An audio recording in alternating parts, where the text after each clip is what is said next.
Isa pong mapagpalang hapon sa inyong lahat. Happy Lord's Day po. Welcome po sa Grace Fellowship Church.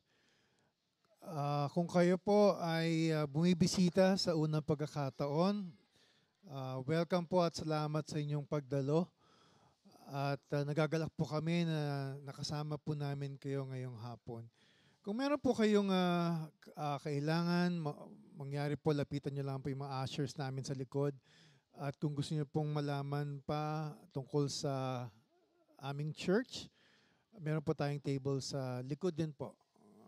Lapitan niyo po sila at masaya po sila na tutugunan ang inyong mga tanong. Ngayong hapon po ay nasa ika-11 kabanata na po tayo ng unang Korinto, kung saan ang layon ni Apostol Pablo ay ituwid ang mga ilang kamalian at mga kaguluhan sa simbahan ng Korinto. Aakayin tayo at pangungunahan ni Brother Carlos sa pag-aaral ngayong hapon. Imbitahan ko po kayong tumayo sa ating magsisimula. Babasa po ako sa mga taga-Roma, Kabanata 11, mga talata 33 hanggang 36. Lubhang napakasagana ng kayamanan ng Diyos. Di matarok ang kanyang karunungan at kaalaman. Sino ang makakapagpaliwanag ng kanyang mga kapasyahan? Sino ang makakaunawa ng kanyang mga pamamaraan? Gaya ng nasusulat, sino ang nakakaalam sa pag-iisip ng Panginoon? Sino ang maaring maging tagapayo niya? Sino ang nakapagbigay ng anuman sa kanya na dapat niyang bayaran? Sapagkat ang lahat ng bagay ay mula sa kanya, sa pamamagitan niya at pag-aari niya, sa kanya ang karangalan magpakilanman. Amen.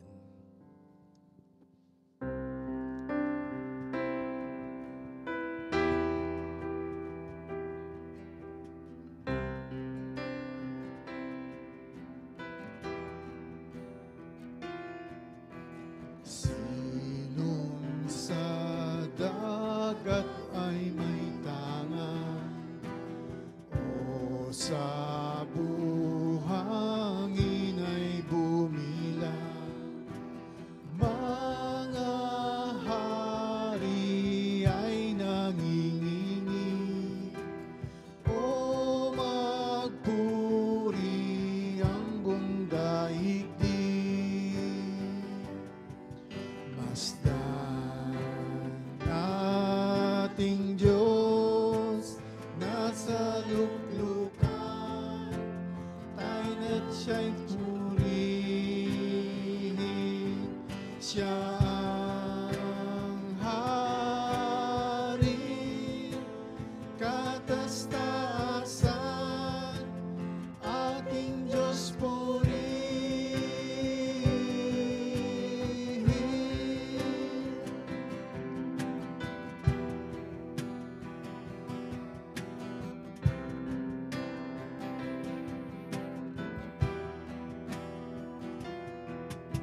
magpakailanpaman. Awitin natin. Hari ka magpakailanman. Hari ka magpakailanman. Hari ka magpakailanman. Say hari. Hari ka magpakailanman. Basta ating Diyos nasa luklukan, tayo at siya'y purihin. Siyang hari, kataas-taasan, ating Diyos purihin. Masdan ating Diyos nasa luklukan, tayo at siya'y purihin. Siya ang hari, kataas-taasan, ating Diyos purihin.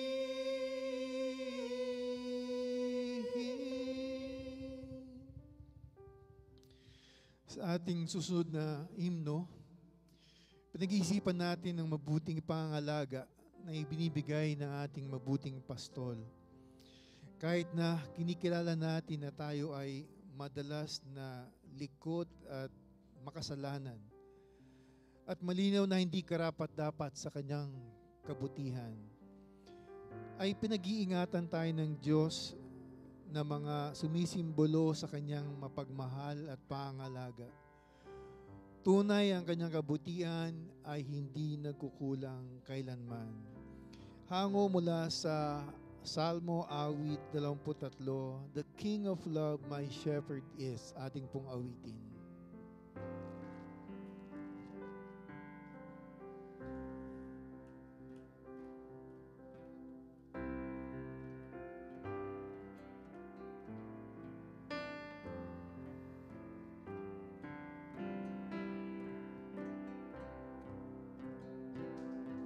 The King of Love, my shepherd is, whose goodness faileth never. I nothing lack if I am His, and He is mine forever.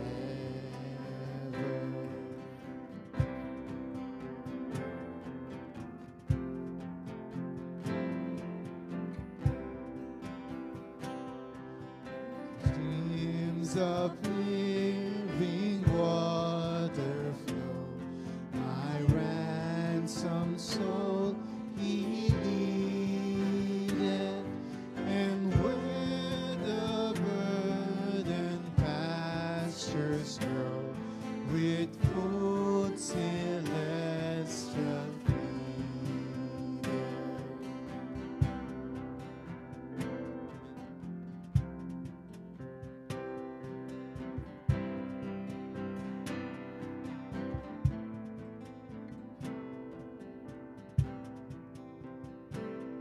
Perverse and foolish oft I stray, but yet in love He sought me, and on His shoulder laid me, and home rejoicing brought me. In death's dark veil I fear no ill, with Thee, dear Lord, beside me. Thy rod and staff my comfort still, Thy cross before to guide me.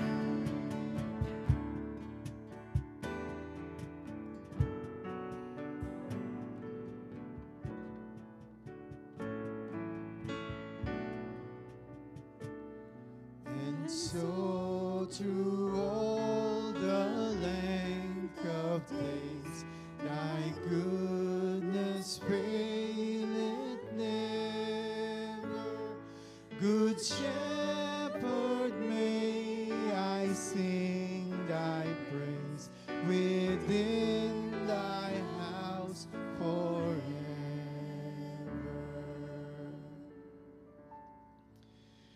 Bilang isang mabuting pastol, good shepherd, binibigay niya sa atin ang kanyang batas na espiritual at nagbibigay kaalaman sa mga lihim na pag-iisip, pagnanasa at disposisyon ng ating puso. Sapagkat sa pamamagitan ng kautusan ay nababatid natin ang ating kasalanan. Sabi nga po sa Roma 3:20, nangailangan ito ng perpekto, hindi nagkukulang, patuloy na pagsunod.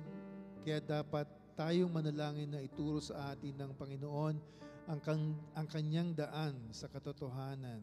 Teach me, O Lord, your way of truth.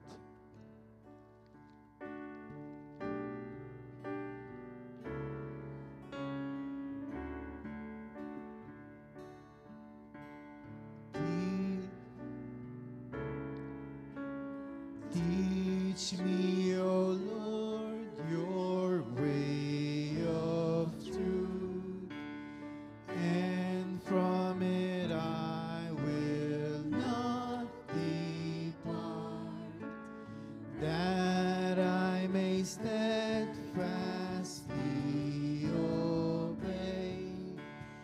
Give me an understanding heart.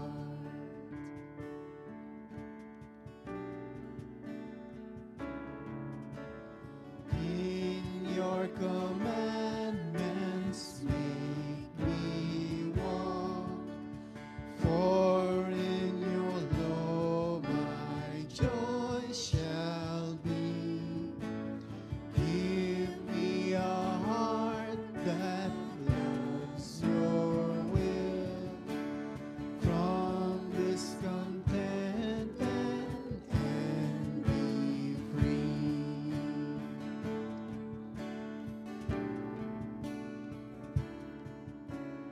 Turn now my eyes from vanity, and cause me in your ways to tread. Oh, let your servant prove your word, and thus to godly fear be led.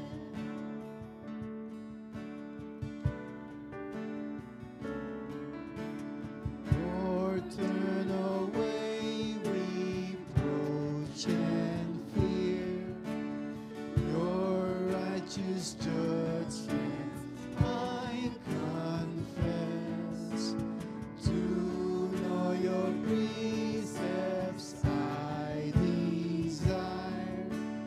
Revive me in your righteousness.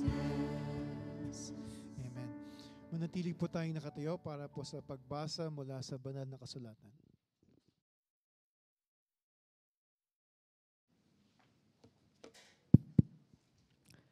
Genesis, Kabanata 2, mga talata 18 hanggang 23.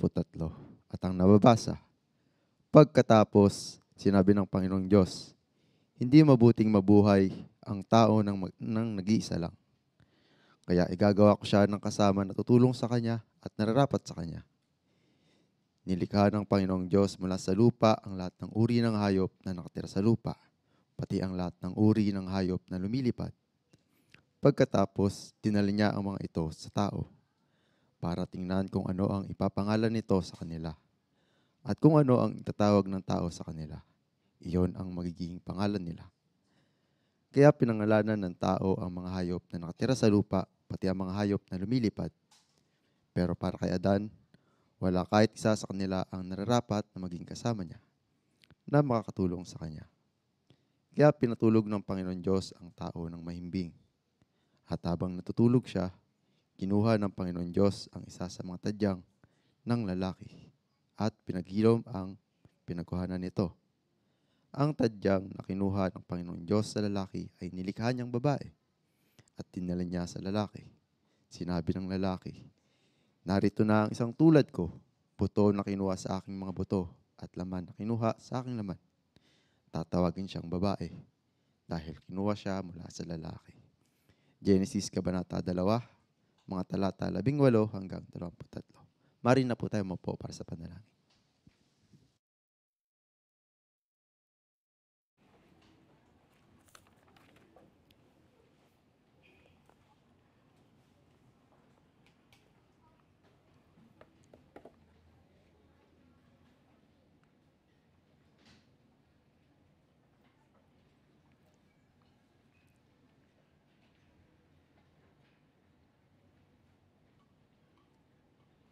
Tayo po'y manalangin. Panginoon, pinupuri ka namin at pinasasalamatan sa pagkakataong binigay niyo sa amin upang magtipon-tipon bilang isang simbahan sa inyong pangalan, Panginoon. Tunay ngang isang pagpapala, Panginoon, na sama-sama kaming umawit at makinig sa iyong salita. Salamat, Panginoon, sa pagtaguyod niyo sa amin sa nakaraang linggo, kung paano niyo kami sinustain sa pamamagitan ng inyong habag, biyaya at awa. Panginoon, patawarin niyo kami sa mga kasalanang nagawa namin laban sa inyo at maging laban sa isa't isa, Panginoon. Tunay na kami lamang ay may kapatawaran dahil kay Kristo. Salamat sa krus, Panginoon. Panginoon, pinapanalangin namin ang aming bayan. Pagpalain niyo po ang aming bayan. Pinanalangin namin ang lahat ng opisyal ng gobyerno mula sa pinakamababa hanggang sa pinakamataas. Gamitin niyo sila gawin niyo silang tapat, Lord. Gamitin niyo sila, Panginoon, upang maging wasto, Lord, ang mga bagay-bagay sa aming lipunan, Panginoon. Panginoon, tataas namin ang aming iglesia dito sa GFC, maging ang mga simbahan sa iba't ibang lugar ng mundo na tapat sa inyo at sumasamba ngayong araw. Pinanalangin namin ang aming mga elders, Lord. Bigyan niyo po sila ng lakas, karunungan, Panginoon, at kagalakan, Lord, sa pagsisilbi, sa paninilbihan nila sa kapatiran dahil sa inyo, Panginoon. Nawa po kami din ay maging pagpapala sa kanila at maging pagpapala din, Panginoon, sa isa't isa. Panginoon, tulungan niyo po kami ngayong araw. Palakasin mo po ang bawat isa ayon sa inyong pagmamahal at katapatan. Ihanda niyo po ang aming mga puso, Diyos na banal na Espiritu, upang tanggapin namin ang inyong salita. Buksan niyo po, Panginoon, ang aming puso, ang aming isipan. Hugasan niyo po kami at sa pamamagitan ng inyong salita. At Panginoon, itago niyo po ako sa inyong likuran. Nawa po ako ay maging tapat lamang sa inyo at inyong salita. Lahat ng ito ay dalangin namin sa matamis na pangalan ng aming Diyos at tagapagligtas ni Jesus. Amen. Amen. Magandang hapon po sa inyong lahat. Good to see everyone po.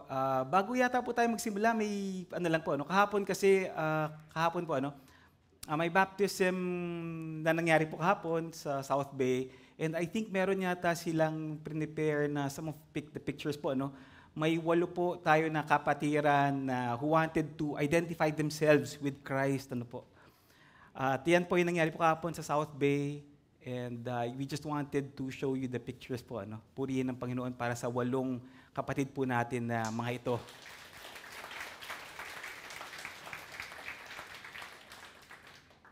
Yan po.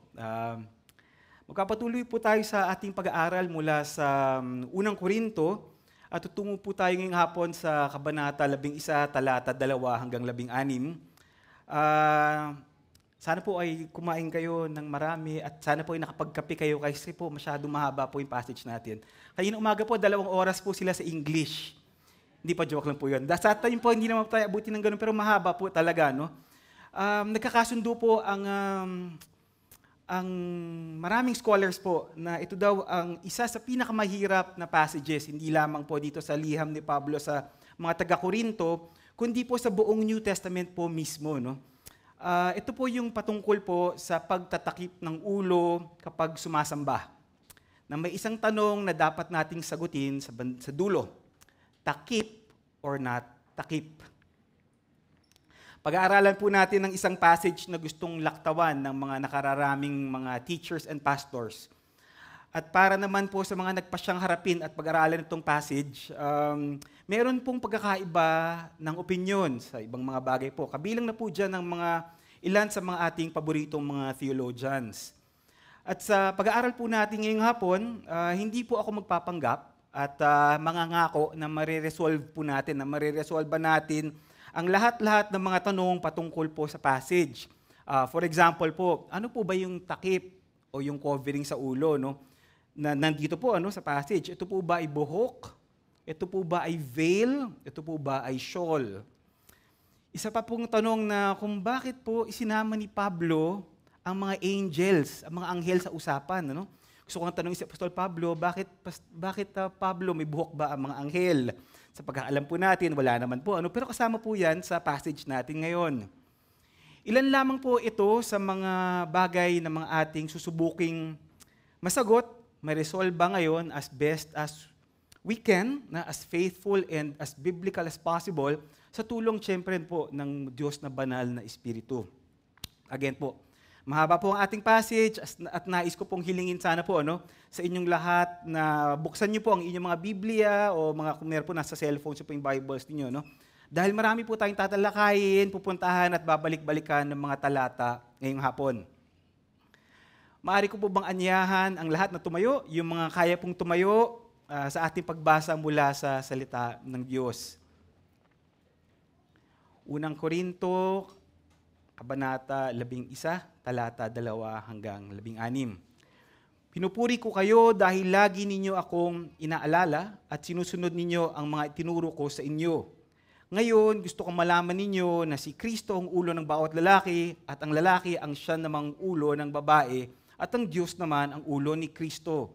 Kung ang isang lalaki ay nananalangin o nagpapahayag ng mensahe ng Diyos na may takip ng ang ulo, nagdadala siya ng kahihiyan sa kanyang ulo na si Kristo. Ang babae namang nananalangin o nagpapahayag ng mensahe ng Diyos na walang takip ang ulo ay nagdadala ng kahihiyan sa kanyang ulo na walang iba kundi ang lalaki at para na rin siyang nagpakalbo. Kung ayaw magtakip ng ulo ang isang babae, magpaputol na lang siya ng buhok. Ngunit kahiyaya naman sa babae ang magpaputol ng buhok o magpakalbo. Kaya dapat siyang magtakip ng ulo. Hindi dapat magtakip ng ulo ang lalaki kapag sumasamba dahil siya'y larawan at karangalan ng Diyos. Ngunit ang babae ang karangalan ng lalaki. Sapagkat hindi naman nilikha ang lalaki mula sa babae, kundi ang babae ang nagmula sa lalaki. At hindi naman nilikha ang lalaki para sa babae, kundi ang babae para sa lalaki. Kaya dapat magtakip ng ulo ang babae upang makita, maging ng mga anghel na nagpapasakop siya sa kanyang asawa. Ngunit dapat ninyong tandaan na sa buhay natin sa Panginoon, kailangan ng babae ang lalaki at kailangan din ng lalaki ang babae. Dahil kung nagmula ang unang babae sa lalaki, ang lalaki naman ay ipinapanganak ng babae at ang lahat naman ay nagmumula sa Diyos. Kayo na rin ang magpasya. Kaaya-aya ba na makita ang isang babae na nananalangin na walang takip sa ulo? Natural sa isang lalaki na maiksi ang buhok dahil kahiya-hiya kung mahaba ito.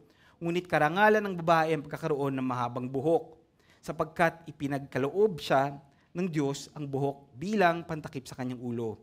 Kung meron mang gustong makapagtalo tungkol dito, wala na ako masasabi dahil ito ang aming nakaugalian at ito ang sinusunod ng mga iglesia ng Diyos sa kahit saang lugar. Maraming salamat po. Maaari na po kayo mo po.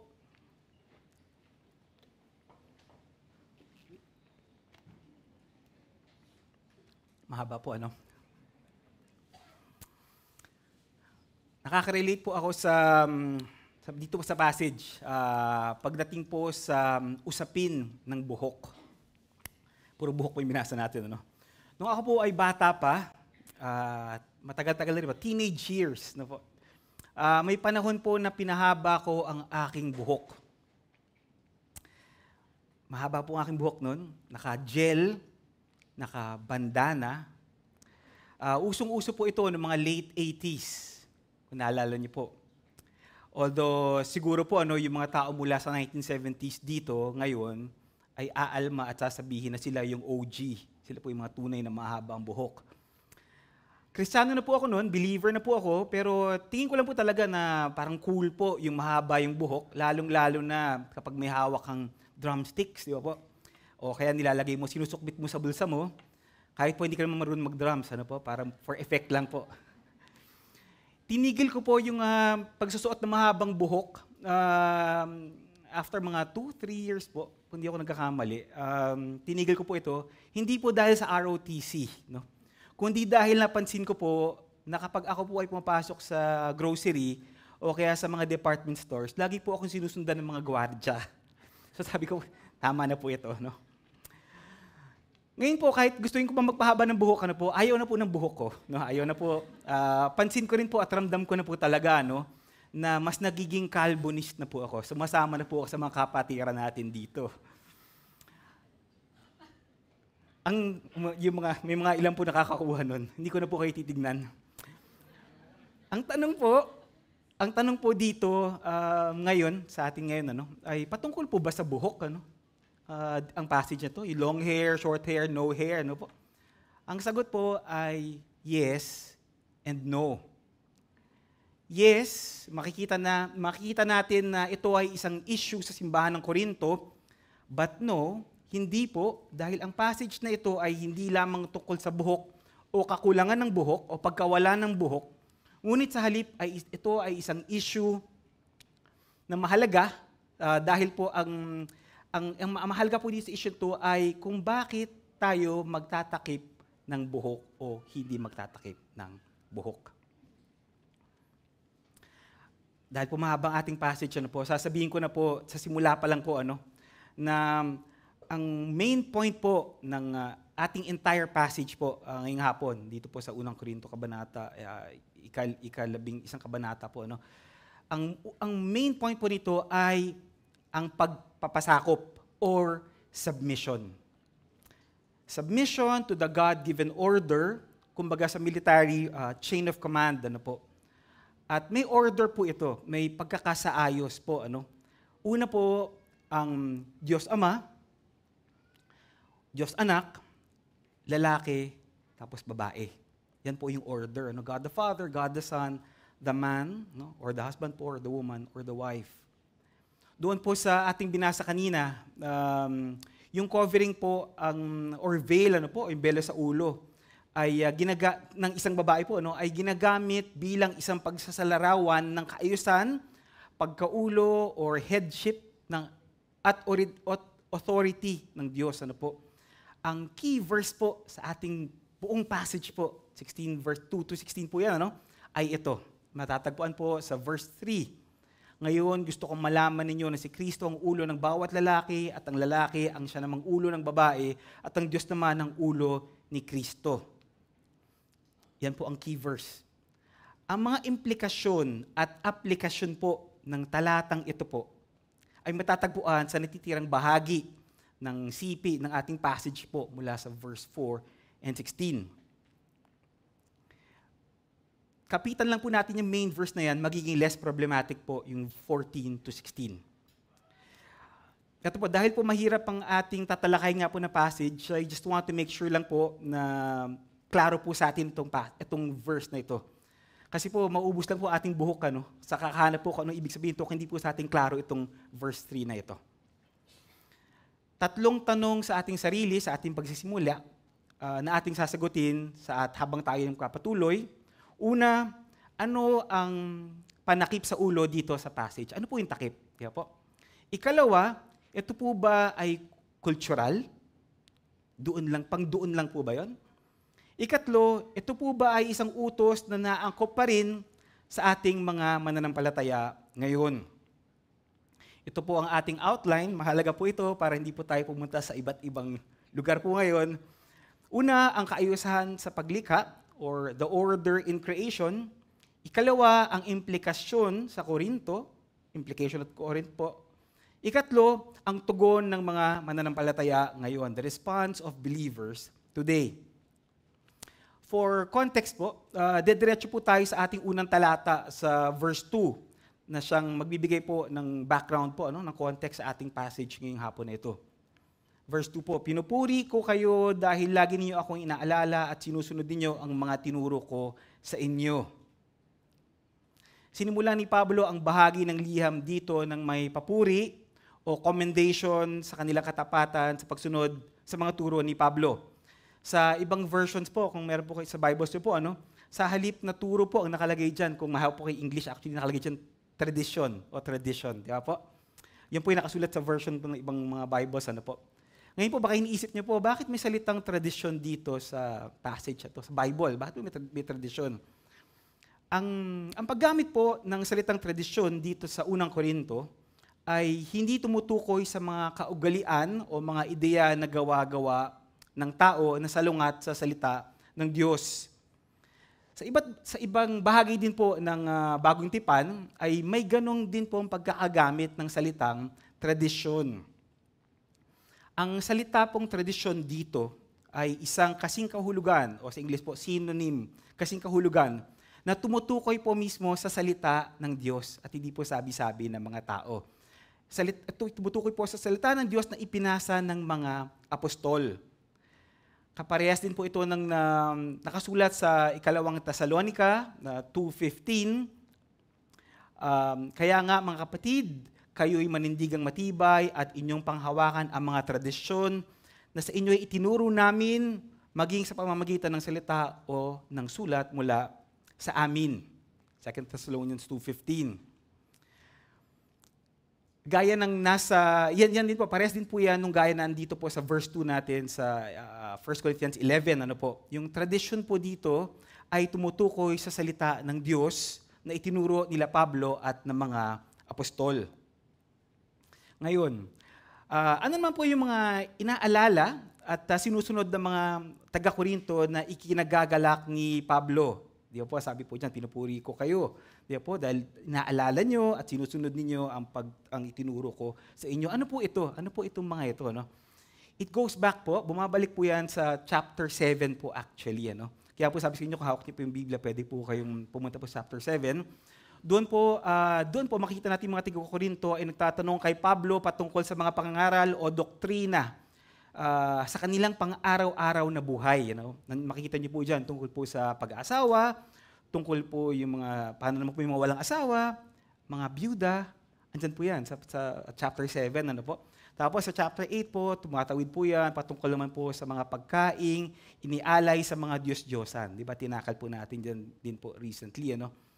So si Pablo po, pinupuri niya ang kanilang pagtatanong, ang kanilang pakikinig, at ang kanilang pagsunod sa mga kanyang katuruan. Mahalaga po ito kay Pablo.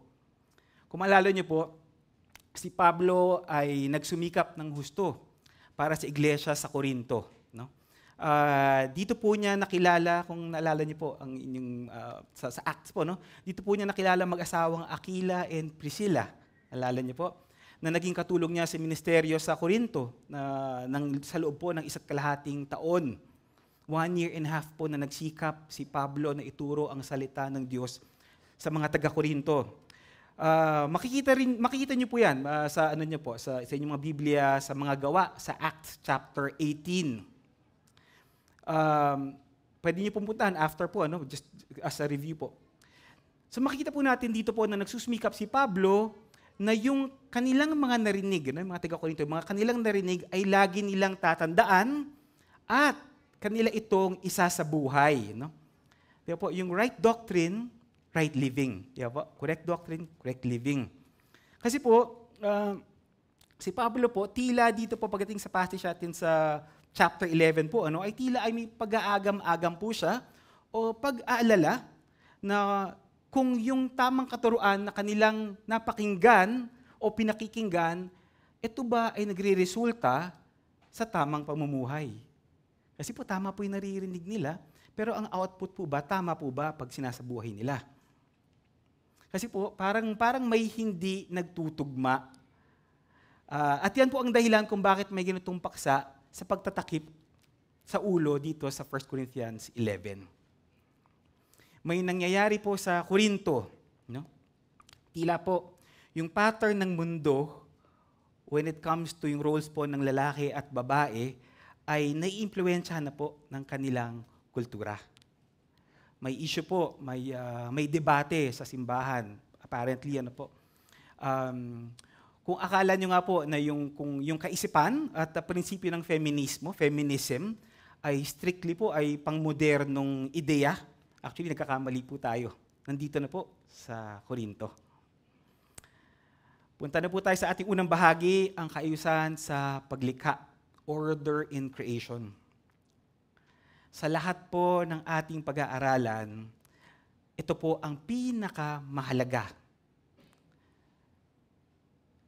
Kaya po, kung meron po kayo mga 15 minutes po bago kayo makatulog, please i-devote po natin dito sa first part na ito. No? Kinakailangan po at napakahalaga po na ating maunawaan, na makuha ang ibig sabihin nito. Dito po sa unang bahagi, sa verse 2 and 3 lang po ito, no? Bago tayo umusad, papuntang verse 4 and onwards. Ano po? Dahil nga po, ulitin ko, kung mauunawaan po natin itong nakasaad po dito sa verse 3, at ating tatanggapin po natin yung prinsipyong nakalatag po dito, yung natitirang bahagi na po ng passage ay hindi na po magiging very problematic. Kaya nga po, kung kayo po ay inaantok, meron lang po kayong konting panahon bago po lumapat yung mga mata, please bear with me po. Ito lang po, most of all po, dito po sa verse 3 lang po talaga. Foundational po itong verse na to sa hapong ito. Ang paraan po ni Pablo sa pagtugon sa usaping ito, no, sa mga roles po, ay actually matalino po at obviously po spirit-led. Inilagay po kasi ni Pablo ang issue ng relasyon sa pagitan ng lalaki at babae sa konteksto ng headship sa pamumuno ni Kristo sa tao. Diyan po ginagawa niya. At ang Diyos Ama sa Diyos Anak. Diyan po, yan po yung sa verse 3. Diyan po, gusto ko malaman ninyo na si Kristo ang ulo ng bawat lalaki, lalaki na ulo ng babae, at ang Diyos naman ang ulo ni Kristo. Basically po, ang ginagawa po ni Pablo dito ay kanyang itinatatag o ine-establish at binibigyang diin po ni Pablo ang huwaran na authority, pattern of authority, no? Na si Kristo ang ulo ng bawat tao, mananampalataya man o hindi, believer man o hindi, tanggapin man ito o hindi, si Kristo ang ulo ng tao. Dahil po yan, alam niyo po ng verse ito, Philippians 2:10-11, wala po sa screen, Philippians 2:10-11, kung hawak niyo po inyong mga Biblia, sabi po doon na balang araw, sa pangalan ni Jesus, ay luluhod ang bawat tuhod sa langit at sa ibabaw ng lupa at sa ilalim ng lupa, at ang bawat dila ay nagpapahayag na si Jesucristo ay Panginoon sa ikalululuwalhati ng Diyos Ama. Ayun po ay nasa Biblia, po. Ito po ay totoo, ito po ay tiyak. Hindi ito up for debate, Wala pong debate patungkol dito, Hindi po sinubukan ni Pablo na lutasin ang usaping ito batay sa kultura ng mga Korinto, kung mapapansin niyo po, Kasi po, pagka kultura po pinag-usapan, maaari pong pagtalunan, di po ba? Ngunit sa halip, si Pablo po ay ibinatay ito, yung kaayusan sa Diyos, sa paglikha, God's order in creation, na hindi maaring pagtalunan pa. Si Paul po is actually teaching here creation principles. Magkatugtong po ang verse 3 at verse 9. Verse 3 at verse 9 po, doon po kasi yan po yung sa verse 3, nakita yung sa verse 9 naman po, nakadugtong niya sapagkat hindi naman nilikha ang lalaki mula sa babae, kundi ang babae na nagmula sa lalaki, at hindi naman nilikha ang lalaki para sa babae, kundi ang babae para sa lalaki. Magkadugtong po yan. Ito po ay padungkol sa prinsipyo ng pagpapasakop, pagpapailalim sa otoridad. The principle of subordination and authority. Ito po ay applicable hindi lamang sa mag-asawa, kundi sa lahat ng lalaki at babae. At ito ang plano, ito ang disenyo ng Diyos mula pa sa creation, mula pa sa paglikha. Ngayon po sa panahon ng woke, radical feminism, LGBTQ, IAS++, dami na po, Yung ganito pong ideya of submission, yung ganito pong prinsipyo ano po, na mula sa Biblia, ay actually po, kung isipin natin mabuti, ito po ay revolutionary. Kasi po, kabaliktaran nito ng pattern ng mundo natin ngayon. Kahit po, actually, ito rin po, ay kabaliktaran na rin po ng kultura nila sa Korinto.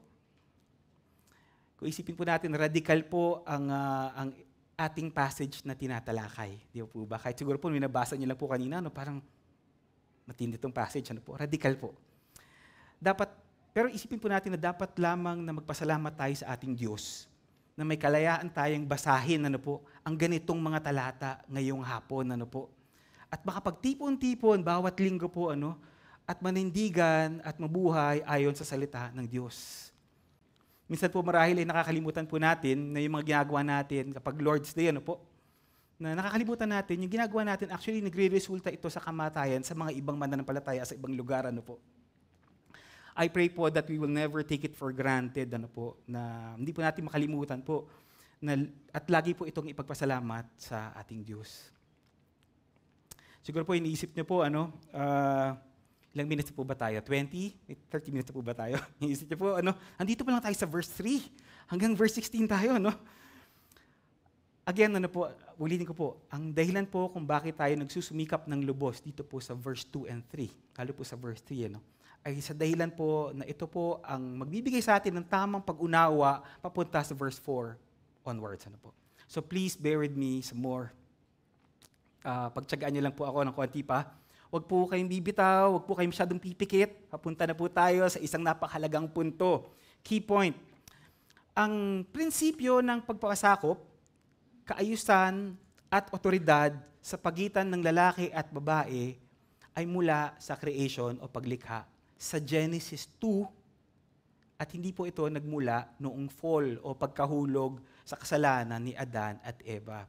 This is a very important point. Bakit po ito mahalaga? Dahil ito po ay nagsasabi sa atin na ito ang disenyo ng Diyos mula pa sa simula.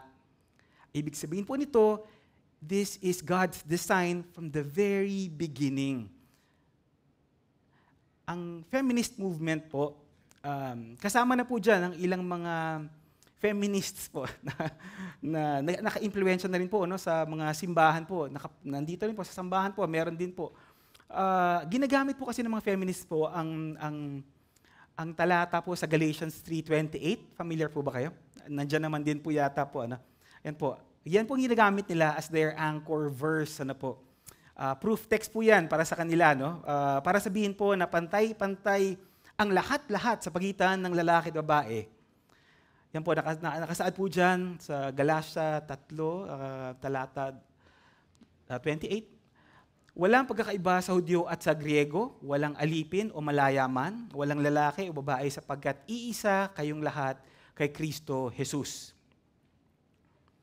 Ayon po sa kanila, sinasabi daw ng talatang ito na magagawa nila ang kahit na anumang bagay na gusto nilang gawin, dahil malaya na sila kay Kristo.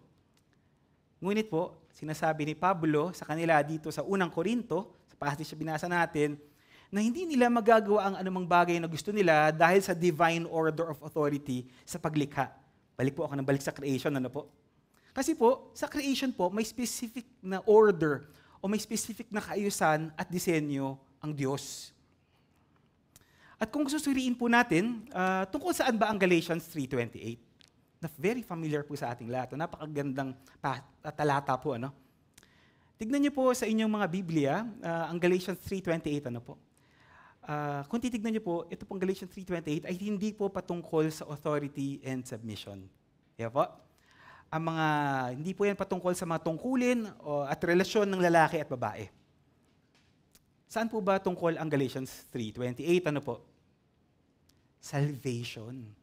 Kaligtasan po ang tinutukoy po ng Galatians 3:28.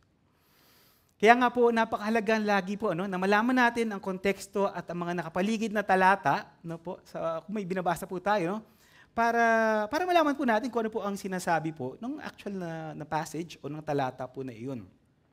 At yun nga po sa Galatians 3:28 nga po ay patungkol po sa kaligtasan. Also, by the way po, siguro po alam niyo rin po, na na si Pablo din po, inspired by the Holy Spirit, ang sumulat ng Galatians. Di ba po? So, eto po siya. Sa unang Korinto naman, pinag-uusapan ang kaugnayan ng pagpapasakop, kaayusan, at authority po na sa pagitan ng lalaki at babae. Di ba po? Same author, si Pablo na po. Same God, the Holy Spirit. So, hindi po siya dapat nagko-contradict. Tama po? Hindi po dapat magkaroon ng kahit anumang contradiction doon sa dalawa, sa Galatians 3:28, saka dito po sa passage natin ngayon. Balik po tayo sa passage natin ngayon, ano? Sa verse 3 pa rin po.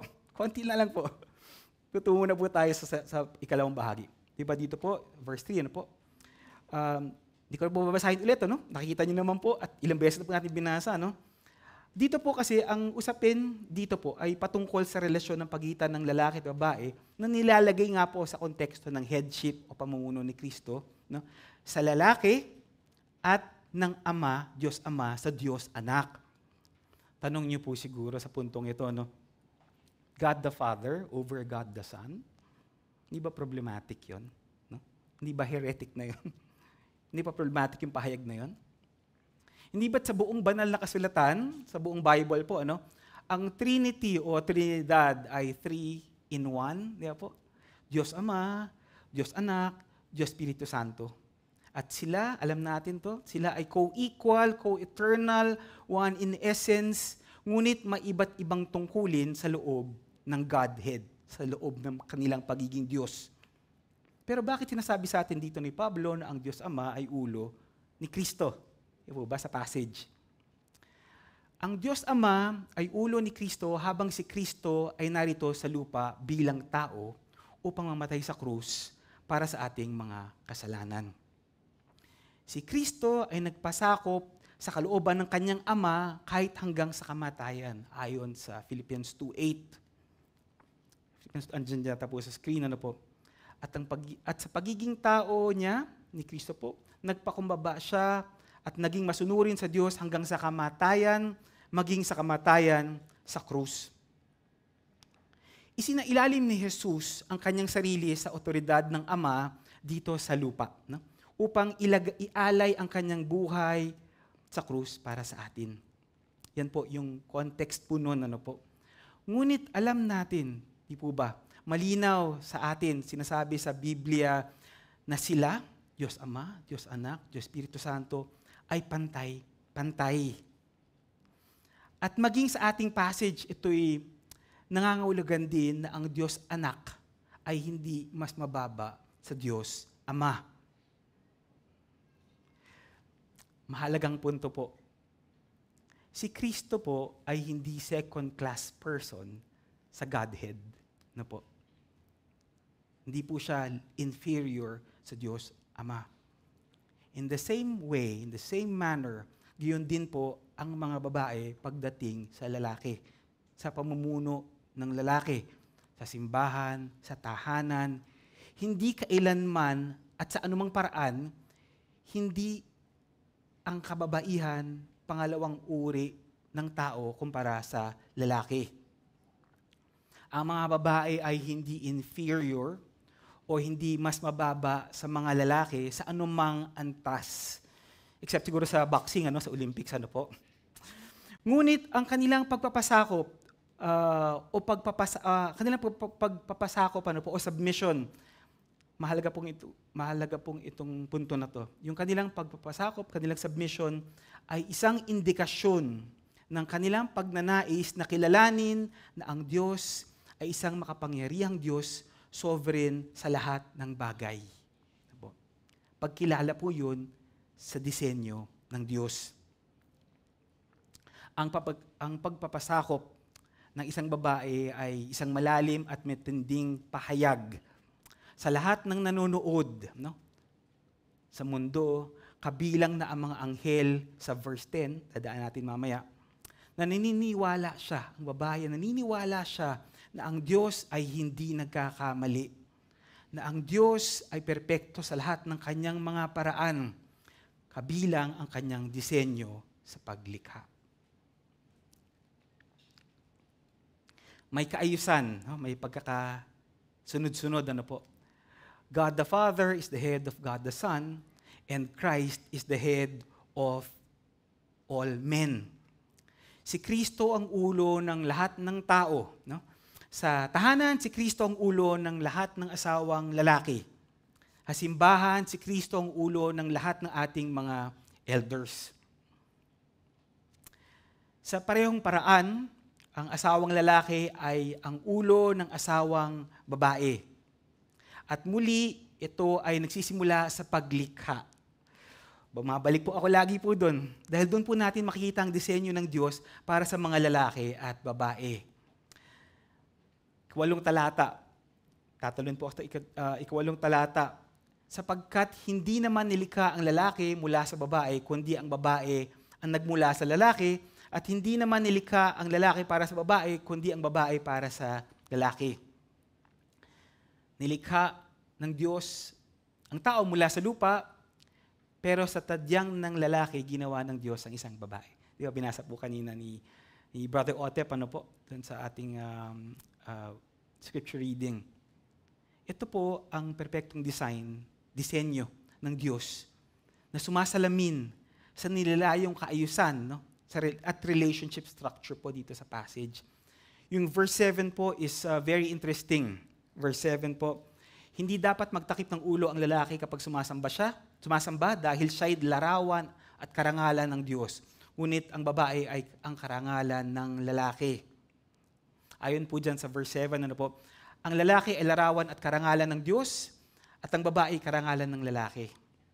Siguro po sinasabi ng mga kababaihan ngayon dito, hindi kaya totoo ba yan? So the question is, ano pong ibig sabihin nito sa verse 7?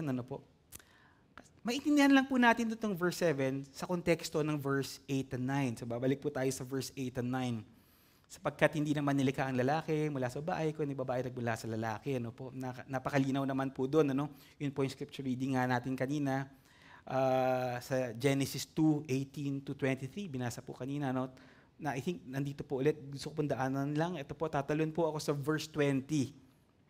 Verse 20, kaya pinangalanan ng tao ang mga hayop na nakatira sa lupa, pati ang mga hayop na lumilipad, pero para kay Adan, wala kahit isa sa kanila ang nararapat na maging kasama niya na makakatulong sa kanya.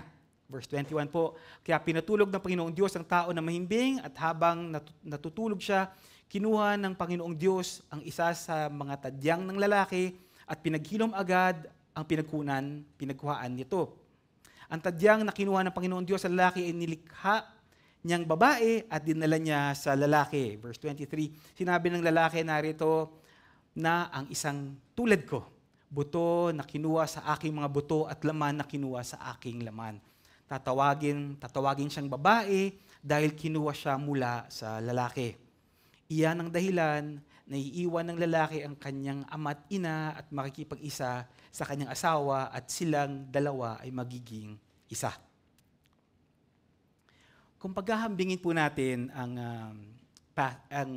Genesis 2, yung binasa po natin, at yung unang Korinto Kabanata 11, yung passage naman po natin ngayong hapon, makikita po natin na ang lalaki ay hindi nilikha para maging helpmate ng babae. Tama po? The woman was created to be the helper of man. Yan po yung nakasaad dyan. May mga tungkulin silang dapat gampanan ayon sa utos ng Diyos.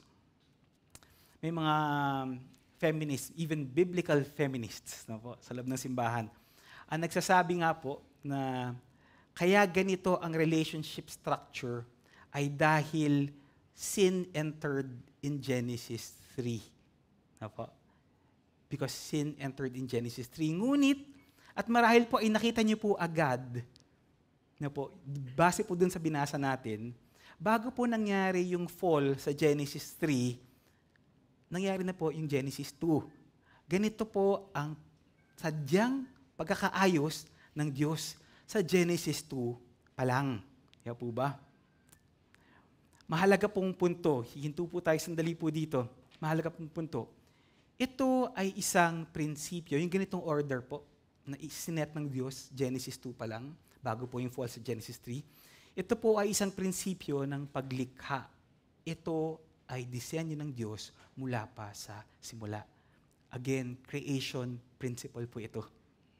At hindi po ito isang bagay upang itama ang isang pagkakamali pagkatapos pumasok ang kasalanan. Sana po na sa paulit-ulit po natin na sana po ay napakalinaw po nito na ito po ang disenyo ng Diyos mula pa sa simula. Kung meron po dito mga kalalakihan na nag-feeling macho o chauvinistic po ang kanilang tendencies, wala po akong tinitignan. Na marahil po ay nag-iisip na kitam, ikaw babae, ang dapat magugas ng pinggan, helper kita, di ba? Ikaw magugas ng pinggan, ikaw magwalis ng sahig, ikaw magtapo ng basura, ikaw magpakain ng aso, kahit walang aso, ikaw magpakain ng aso. Kung yan po yung take away natin dito po sa ating pag-aaral ngayon, ay sasabihin ko na po sa inyo na marahil ay hindi niyo po naintindihan ang passage po natin ngayon. Marahil po ay hindi niyo po naunawaan ang sinasabi ni Pablo din po sa Efeso sa 5 kabanata. At malamang sa hindi din po ay hindi po nakaayon ang pattern ng ating buhay kay Kristo. At ang kanyang sacrificial love for His bride, the church. Yan po. Para sa ating mga kalalakihan, kung iniisip natin na para sa babae talaga itong passage ito, nagkakamali po tayo. Sa halip po, itong passage po na ito ay isang challenge po, hamon para sa ating mga lalaki to live up according to our calling. Natuparin ang ating tungkulin ayon sa disenyo ng Diyos.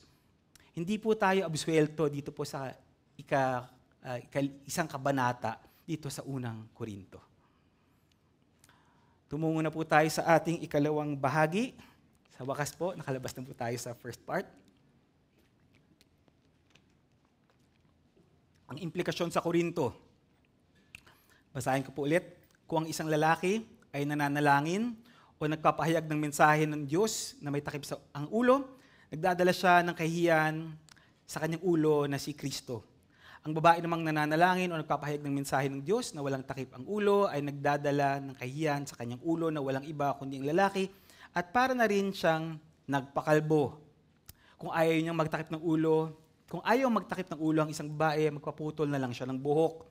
Ngunit kahihiya naman sa babae magpaputol ng buhok o magpakalbo. Kaya dapat siyang magtakip ng ulo. May title po talaga akong gustong gamitin po para sa ating sermon ngayong hapon na ito. Maliban dyan po sa takip or not takip. Actually po, dahil na po, gusto ko pong title talaga po dito ay mula sa isang kanta noong 1990s ng By the Weeds po. Ilalala niyo po yung banda nun. Alam po yung kanta niyan? Anong paki mo sa long hair ko? Pero ayon po dito, actually mali po yung kanta, dahil ayon po dito sa verse 4 to 6, dapat po meron po tayong paki. Dapat po meron po tayong pakialam sa pagkakaroon ng takip at walang takip sa ulo habang nananalangin at nagpapahayag ng mensahe ng Diyos dahil maaari itong magdulot ng kahihiyan. Di ba? Nakalagay po sa passage, disgrace po sa English Bibles niyo po. May mahalagang tanong po sa puntong ito at ito ang pinagtatalunan ng mga scholars at even din po ng mga may buhok at walang buhok sa simbahan. Ano po ang takip o covering dyan po sa verse 4? Kaya po, verse 4. Ayon po sa mga scholars, at least po, ayon po sa kanila, may dalawang lehitimong kandidato kung ano po yung tinutukoy na covering dyan po sa verse 4. Una, ay pwede daw po, yan po ay buhok, sabi po nila. Ikalawa, sabi po nila, ito daw po ay pwedeng aktwal na pantakip sa ulo, gaya ng veil o shawl. Yan po. Pero po, hindi po natin pagdidibatihan ito hanggang mamayang gabi, hanggang pumuti po ang ating buhok. Kasi po, kahit pa po buhok o shawl o veil, ang takip na tinutukoy dito po sa verse 4, may isang punto si Pablo dito na talagang major po, major. At dito po ay wala pong pagtatalo sa pagitan ng mga theologians, ng mga scholars. Ito po ang punto. Ang mga babae ay dapat mag-ayos ng kanilang sarili sa isang tiyak na paraan na naiiba sa mga lalaki. Ang mga babae ay dapat mag-ayos ng kanilang sarili sa isang tiyak na paraan na naiiba sa mga lalaki. Dapat po malinaw sa kanilang postura o pag-aayos na siya ay babae at hindi lalaki. At dito po sa Korinto, sa ating passage ay ito po ay sa pamamagitan ng kung ano ang nasa kanyang ulo. Di po ba? Yun po yung point ng verse na yun eh. Again po, pwede natin pagdebatihan ano po yung takip. Buhok, shawl, veil, ano po ba? Kahit toga pa po, may iba po, may mga ganun po. May iba pang nabasa ako, ganun yung ibig sabihin daw. Ngunit kung ano pa man ang ibig sabihin nito, ano po, ang hindi po magbabago yung pangunahing issue at punto. Dito po wala pong debate. Ang babae ay dapat magmukhang lalaki, ang babae ay dapat magmukhang babae. At ang lalaki ay dapat magmukhang lalaki. A girl should look like a girl and a boy should look like a boy. Tama po? Nalilito po ako minsan, nalilito na po eh. Tanong po, bakit ba labis na concerned o parang bakit ba pinagkakabalahan to ni Pablo, no? Itong covering ng isang babae, yung nasa ulo po ng babae. Ang sagot po ay makikita at bumabalik sa verse 3 po. Tama po? Kaninang tagal natin dinaanan. Ano? Dahil po ito ay nagpapahiwatig ng authority at headship ng lalaki sa babae na nilalayo ng Diyos, itinakda na ng Diyos mula sa paglikha. Lagi po bumabalik tayo dun sa dahilan na yun. Siguro po iniisip niyo po ngayon, ano? Lalo na yung mga babae, lugi naman yung babae. Lugi naman yung babae. Ngunit ipapaalala ko po sa inyo na hindi po ito kabawasan sa halaga ng isang babae in the same manner na ang pagpapasako po ni Kristo sa Diyos Ama ay hindi ginagawang mas mababa si Kristo. Ang prinsipyo dito ay ang pagkakapantay-pantay na hindi nagpapawalang bisa sa pamumuno. Kung si Kristo na Diyos Anak ay kapantay ng Diyos Ama, siya ay sumasailalim sa authority ng Diyos Ama, tayo pa kayang nilikha?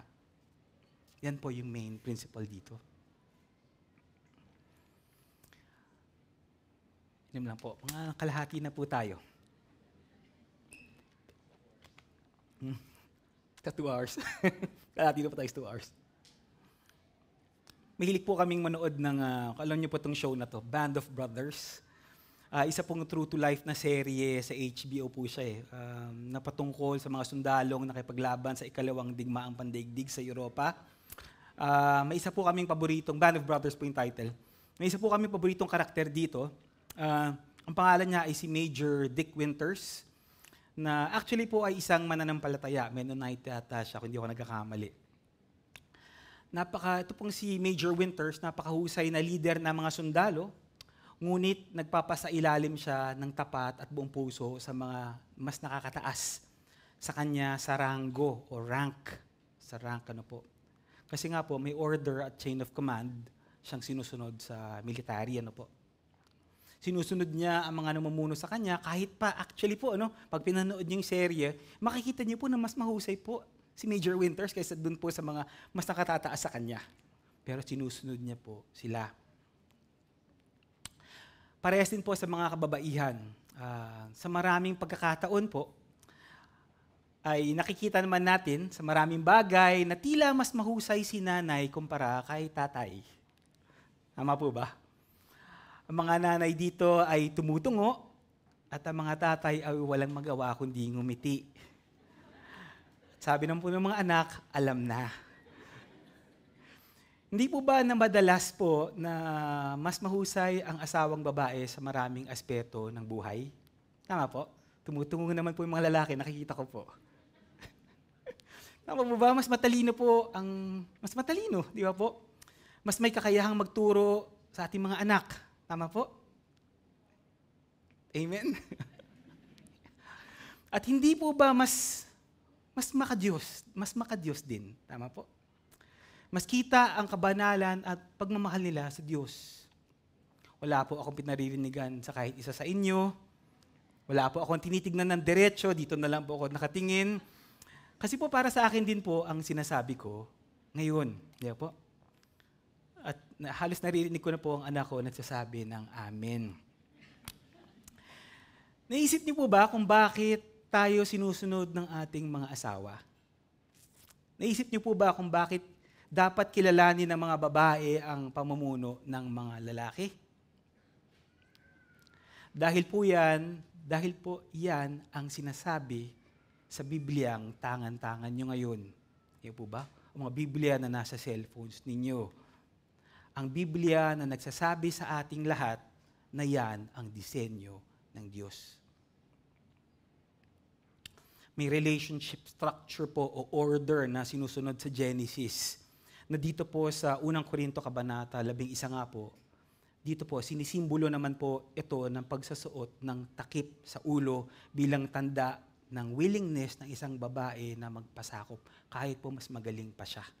Kaya po, sabi dito sa ating passage na ang hindi pagsusuot ng takip sa ulo ay magdudulot ng kahihiyan at kalituhan. Kaya po, babalik po ako sa verse 4. Mabilis lang po ito, okay mag-alala. Sabi ko sa inyo, balik-balik po tayo. Kung ang isang lalaki ay nananalangin o nagpapahayag ng mensahe ng Diyos na may takip sa ulo, nagdadala siya ng kahihiyan sa kanyang ulo na si Kristo.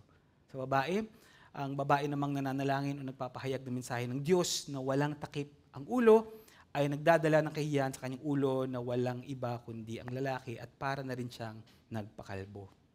Sabi ni Pablo po dito na huwag magsuot ng head covering ang lalaki kapag ito ay nananalangin at nagpapahayag.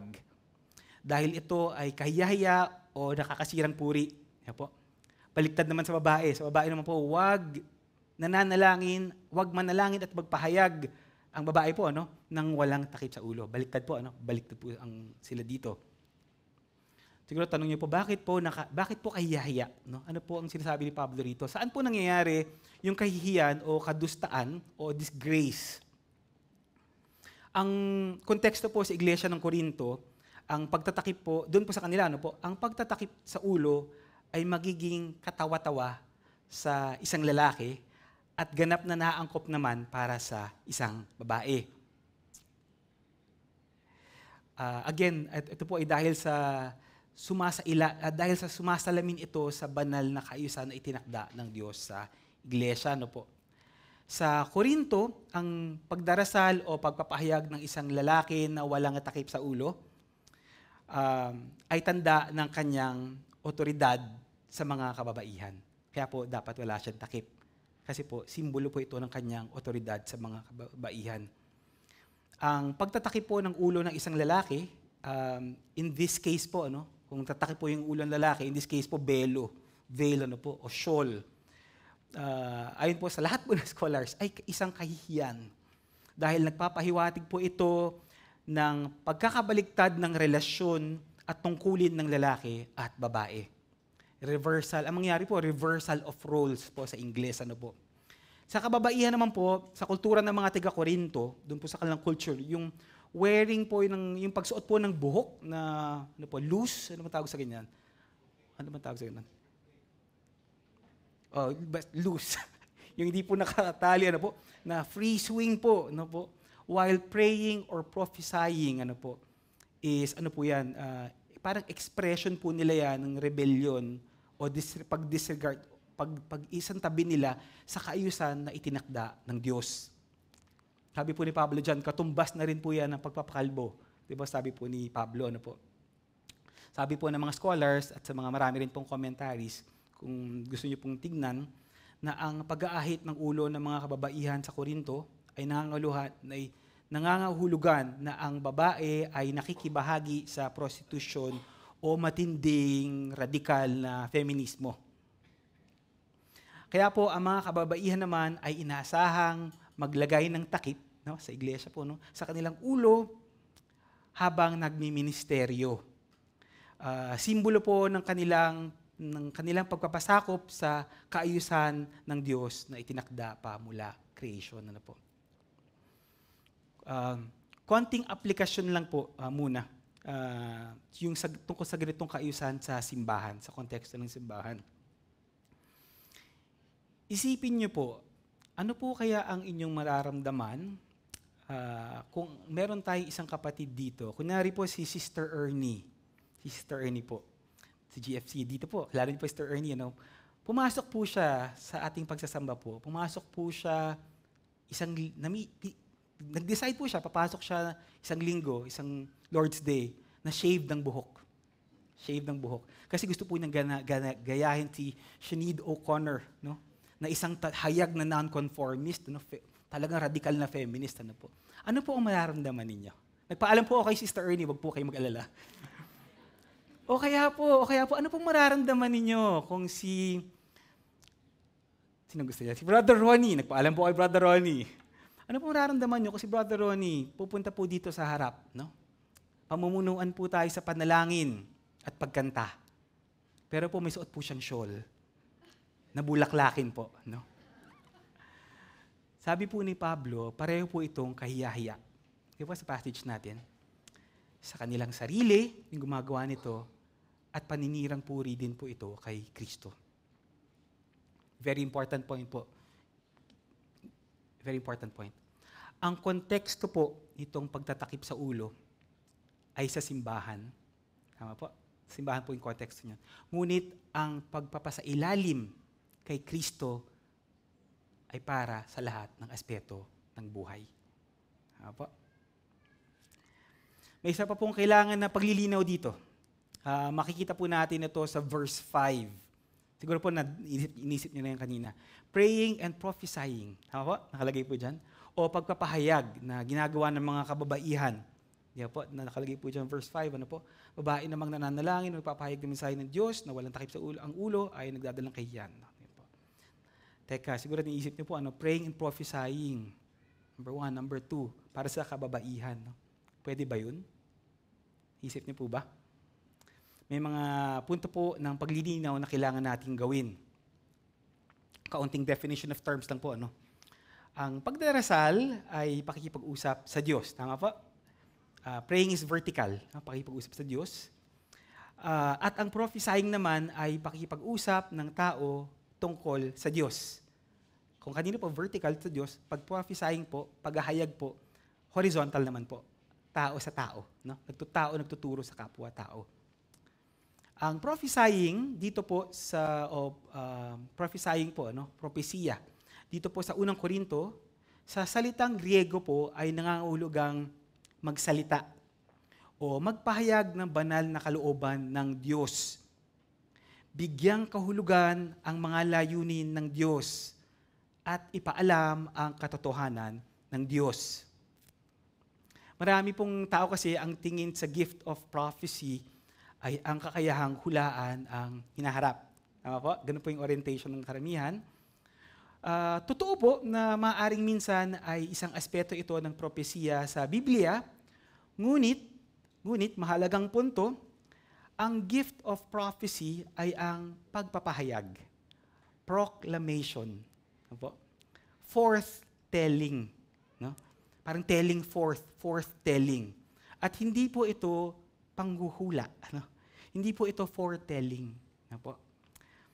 Para sa mga faithful po sa atin na nagbasa na ng kanilang Biblia, tinapos na po nila yung 1 Corinthians. No po. At marahil nagtatanong, nakarating na po sila sa mga succeeding chapters pa.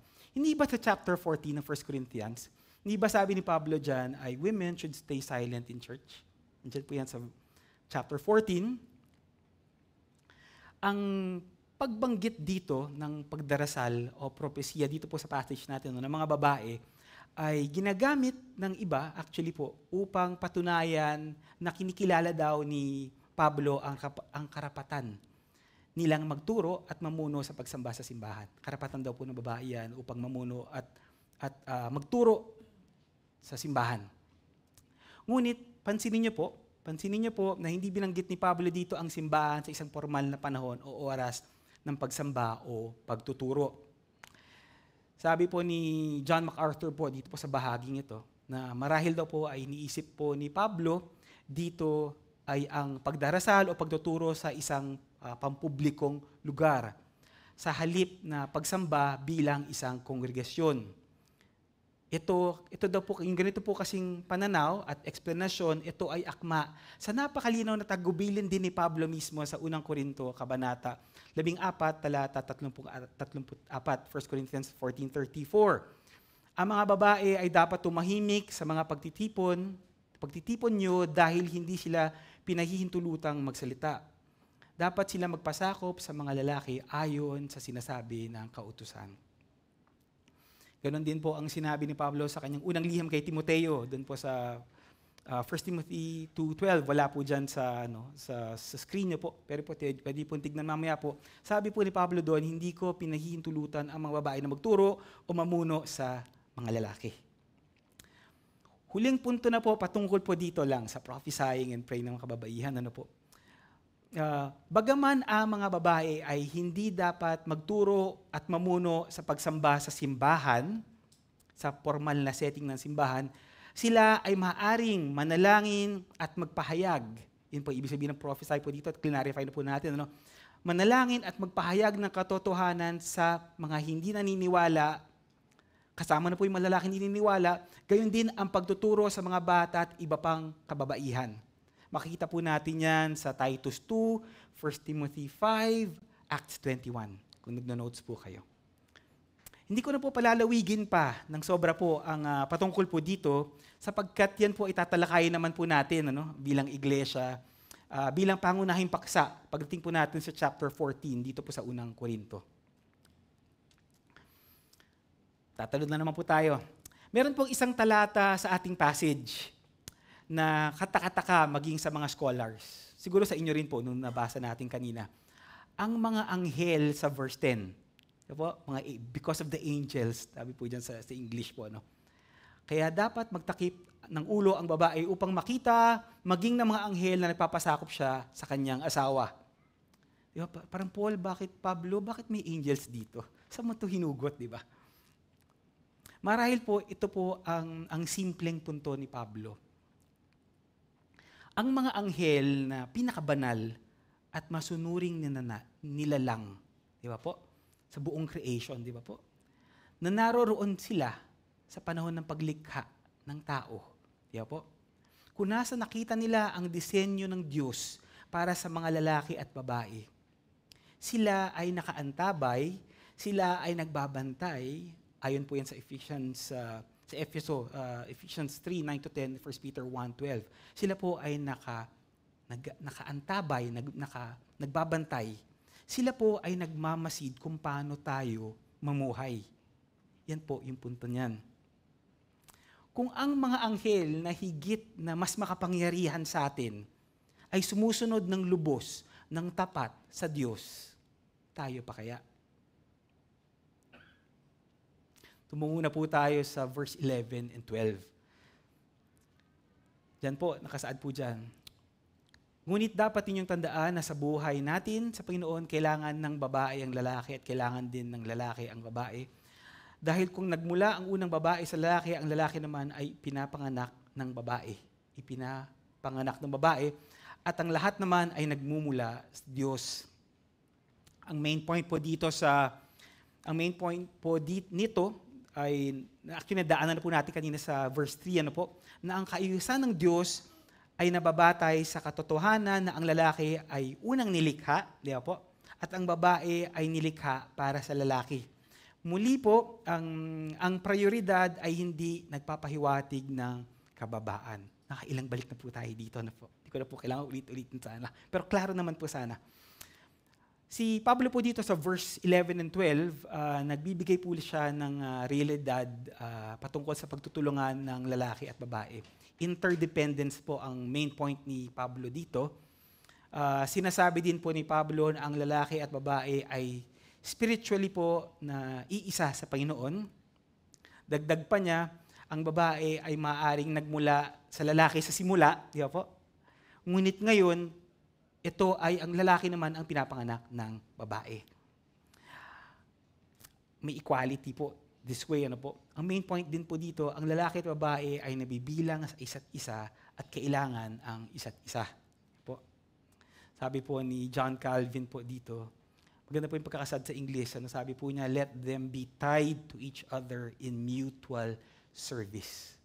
Let them be tied to each other in mutual service. Hayaan mo silang maitali sa magkasamang paglilingkod sa isa't isa. Basically po, it means that man and woman belong to each other and need each other, need one another. Tumungo na po tayo sa ating huling 4 na talata. Konti na lang po. Verse 13 up to 16 lang po tayo. Kayo na rin ang magpasya, kaaya-aya ba na makita ang isang babae na nanalangin na walang takip sa ulo? Natural sa isang lalaki na maigsi ang buhok dahil kaihaya kung mahaba ito. Ngunit karangalan ng babae ang pagkakaroon ng mahabang buhok sapagkat ipinagkaloob sa kanya ng Diyos ang buhok bilang pantakip sa kanyang ulo. Kung mayroon mang gustong makipagtalo tungkol dito, wala na ako masasabi dahil ito ang aming nakagulian at ito ang sinusunod ng mga iglesia ng Diyos sa kahit saang lugar. Hindi po masyadong mahirap maintindihan ito pong huling 4 na talata na sa ating passage. Dahil patungkol po ito sa kalikasan, nature, yung natural, kung ano yung natural sa atin bilang sangkatauhan. In general, totoo at alam nating lahat na ang kalikasan ay nagbibigay sa mga babae ng mas mahabang buhok, di po ba?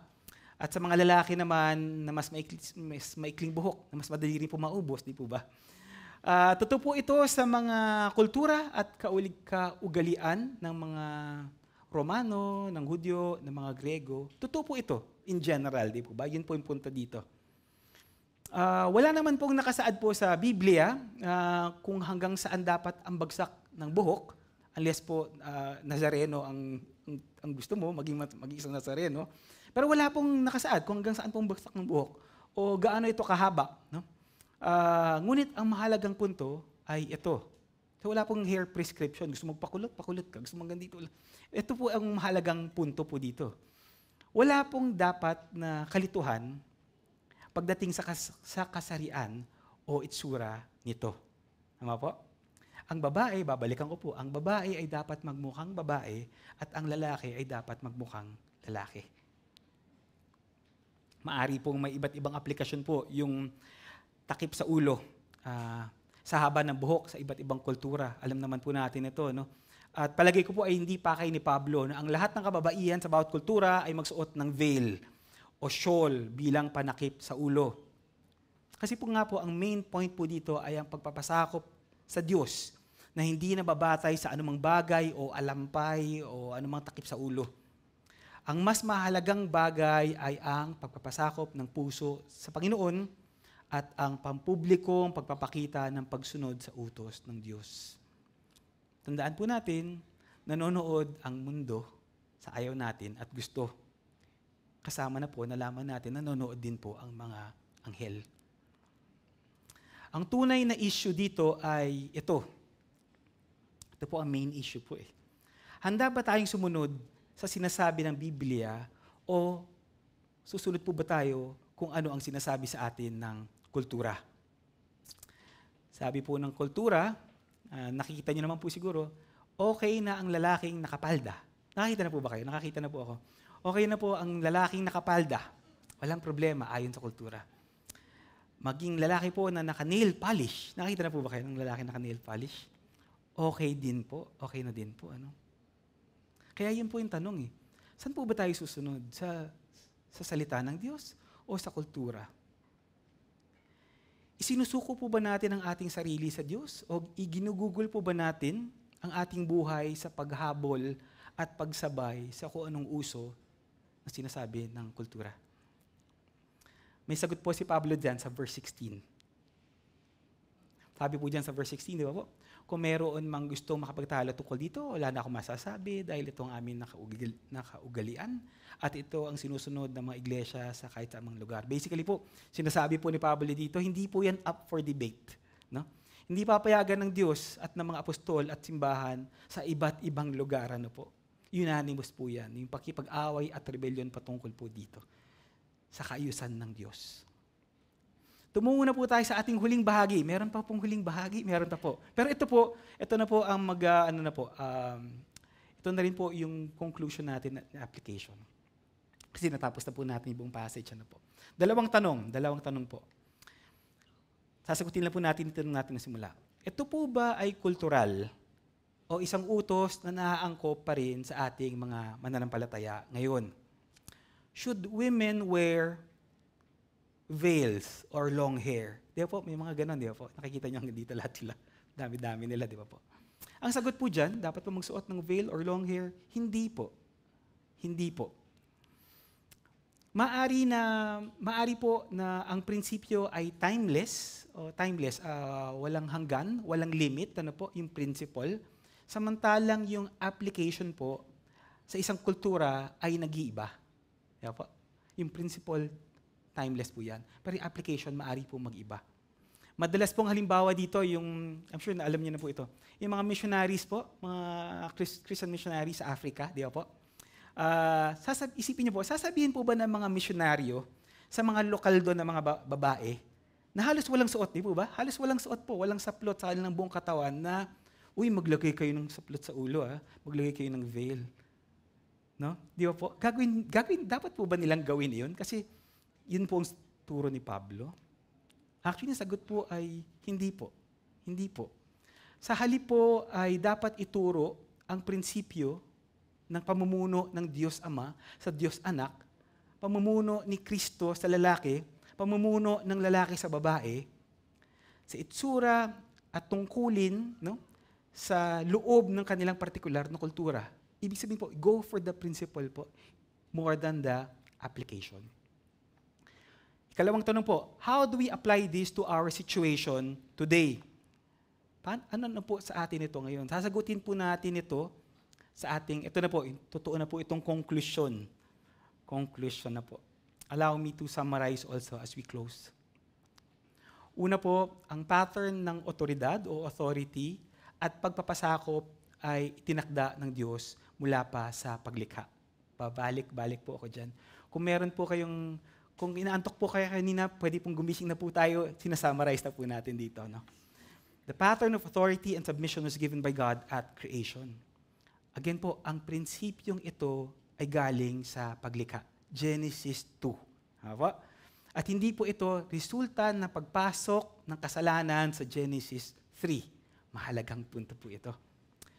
Kasi po, this way, alam po natin na this is how God planned it. Di ba po?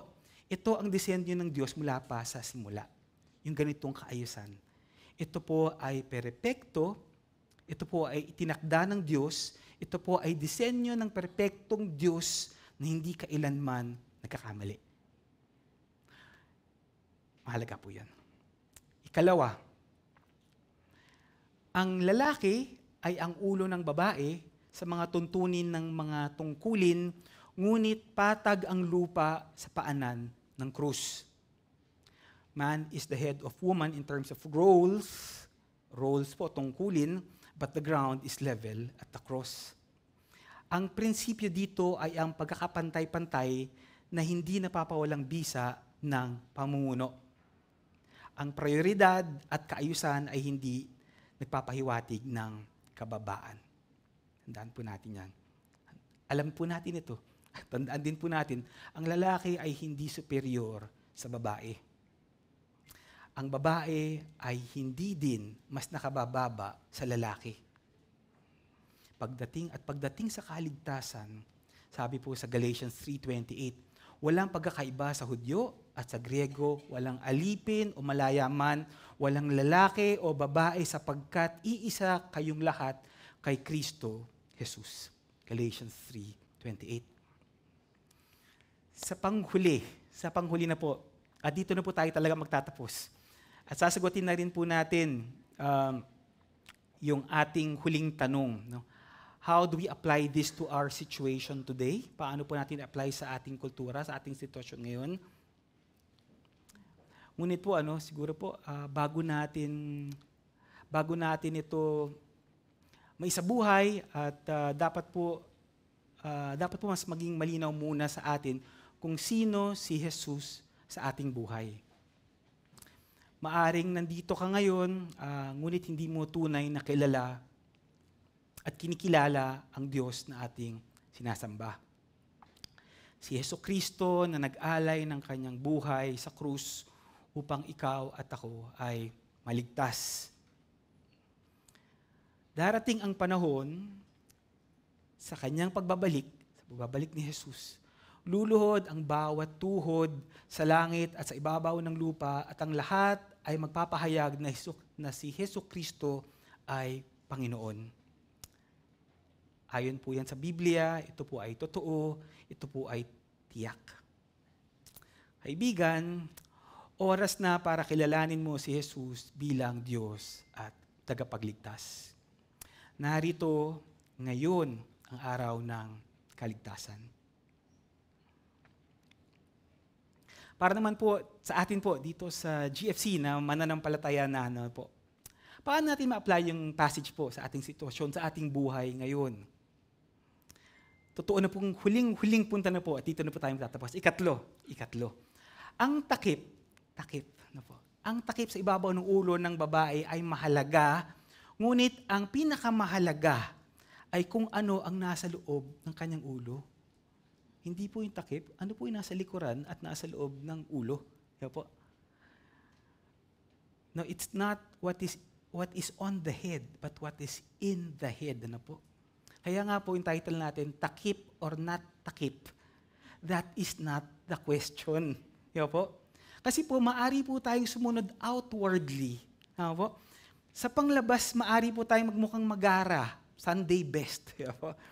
Suot po ang mga tamang saplot. Yan po. Tamang takip. Tamang shawl. Tamang veil. Tamang buhok. Gusto niyo pong buhok. Ngunit kung ang katotohanan tungkol sa pagpapasakop sa kaayusan, utos at disenyo ng Diyos ay hindi magbabago sa ating kaisipan, hindi magbabago sa ating puso, ay magkakaroon ng crisis of authority sa ating buhay. Ang tanong at hamon sa ating ngayon ay kung tunay ba tayong nagpapakumbaba sa kaayusan at disenyo ng Diyos sa ating simbahan, sa ating pamilya, sa ating buhay. It must be God who rules. Ang Diyos ang dapat manaig, siya ang dapat masunod. Tayo po'y manalangin.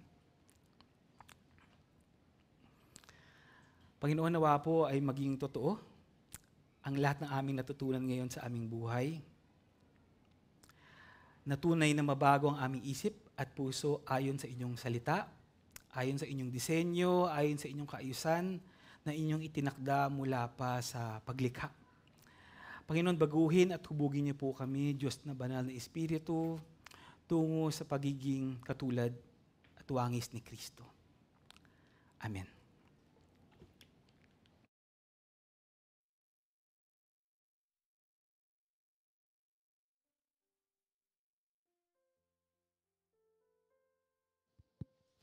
Tayo po ay tumayo para sa ating pagtatapos. Nawa nga'y tayo maging mga liwanag para sa kabutihan, katotohanan at kagandahan na mapasa ating buhay sa gitna ng kadiliman na nakapaligid sa atin. Panalangin natin na ang Diyos na siyang liwanag ay alisin ang kadiliman sa ating sarili. Dalisayin ang kanyang kabanalan at maging kanyang liwanag sa mundong ito.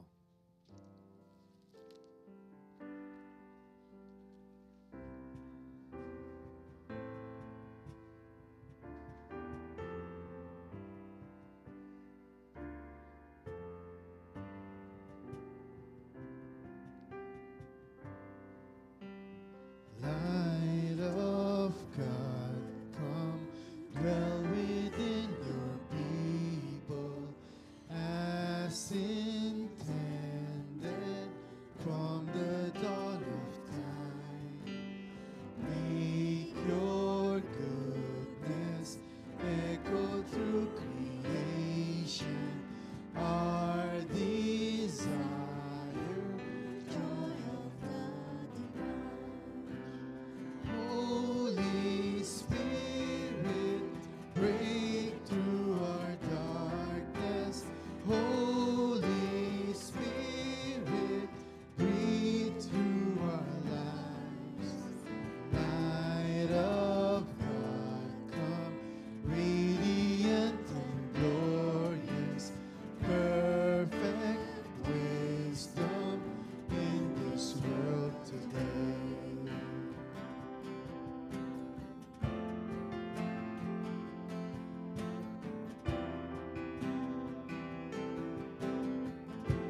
steps of Christ.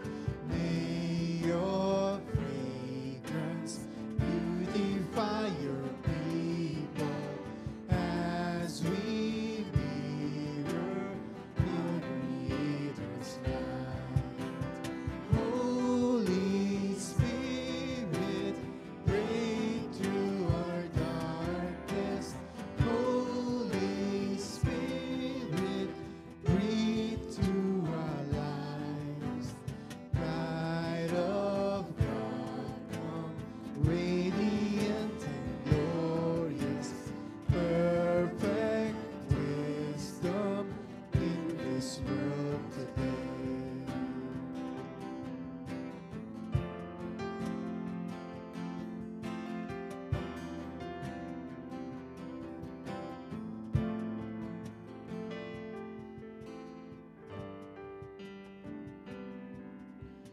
Light of God, come, bring Christ stolen glory.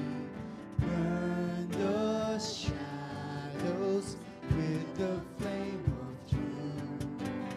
May your church rise, stars within the darkness, giving glory to the Lord of light. Holy Spirit, break through our darkness. Holy Spirit, breathe through our lives. Light of God, come, radiant and glorious, perfect wisdom in this world today.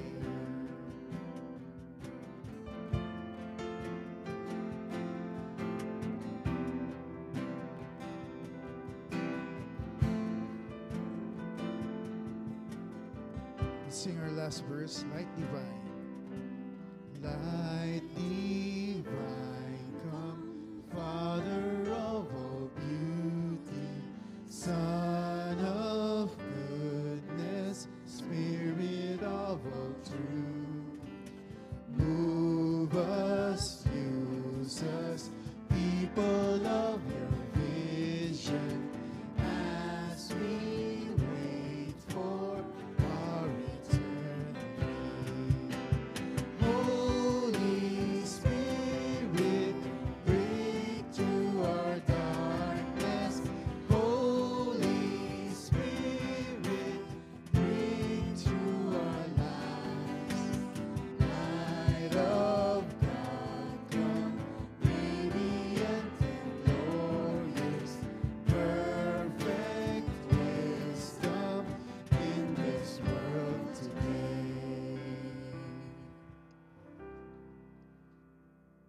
Kailan po ang church camp?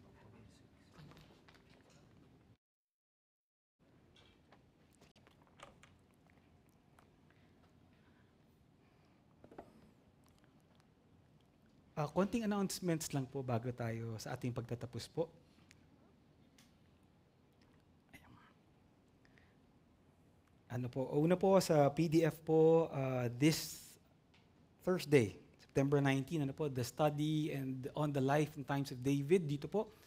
7 p.m. po on Thursday. Marami po tayong pagkakataon na mag-participate po sa buhay ng iglesia po natin, na hindi lang po tuwing linggo. Marami po tayong Bible studies po. Ito po on Thursday po, dito po live. Meron din po sa Women of Grace, Heaven Can't Wait. Ito pong Sabado po, September 21, alas 9 naman po ng umaga. Para sa kababaihan po ito, no? Dito po, may live at meron din po tayong online. Pero sana po makapagkita-kita po ang mga kababaihan dito po sa GFC Center. Next po, youth and crosswalk po, meron po silang joint fellowship this Saturday din po. This Saturday, joint fellowship po yan ng alas 2 hanggang 6 p.m. po. Ano nyo na po, i-mark nyo na po ang inyong calendars. Joint fellowship nga po. May notes po dito galing po sa kanila. So, basahin ko na po. Ano? Sabi po na we'll be spending the afternoon diving into God's Word and having some fun and fellowship with one another. Normally po kasi ang youth po nagsisimula ng alas 3, pero ito po magsisimula po sila ng alas 2 at tatapos po ng bandang alas 6. Medyo may kaibahan po sa usual na schedule. Ano po. Pag-pray po natin sa kanila, sila po sa kanilang pagtitipon. Please confirm lang po yung attendance po kay Sister Ernie sa likod po mamaya. Meron din pong Caring Like Christ, isa pong Women's Biblical Counseling Seminar. Ito po ay sa October 12 naman po. So may Women of Grace po Sabados, meron din po October 12, 8:30 to 3 p.m. po. Dito rin po.